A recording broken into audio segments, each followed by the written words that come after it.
இணைய நண்பர்கள் எல்லாருக்கும் வணக்கம். இன்றைக்கி ஒரு ரொம்ப இன்ட்ரெஸ்டிங்கான நியூஸ் படித்தேன்.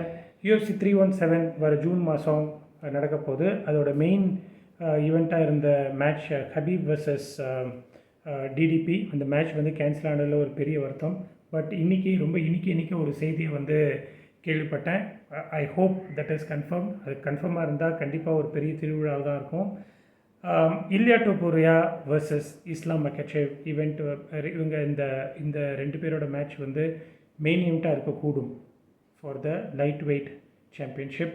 அப்படி இஸ்லாம் வந்து இல்யாவை ஃபேஸ் பண்ணுறதுக்கு இன்ட்ரெஸ்ட் இல்லைன்னா he might have to vacate and அந்த பிளேஸை வந்து சார்லஸ் ஒலிவியரா வர்சஸ்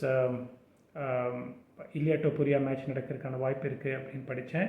இது வந்து உண்மையிலே ஒரு நல்ல செய்தி. ஈதர் வேஸ், அதாவது இஸ்லாம் அக்செப்ட் பண்ணாட்டாலும் கண்டிப்பாக வந்து இந்த மேட்ச் நடந்தால் ஒரு பெரிய கொண்டாட்டமாக தான் இருக்கும். ஸோ இதில் என்ன ஒரு ஐடியா, இஸ்லாமை வந்து ஐதர் ஃபேஸ் இல்லைன்னா வந்து நீ டைட்டில் வெக்கேட் பண்ணுன்னு சொல்லக்கூடிய யூஎஃப்சியோடைய மேனேஜ்மெண்ட் ஜான் ஜோன்ஸை வந்து ஆஸ்பினாலில் வந்து ஃபேஸ் பண்ணியே ஆகணும், இல்லைன்னா டைட்டில் வெக்கேட் பண்ணுன்னு அவங்களால சொல்ல முடியல. இது என்ன ஹிப்போக்ரஸின்னு தெரியல. But anyways, coming back to the point, Ilya will most probably headline UFC 317 in June.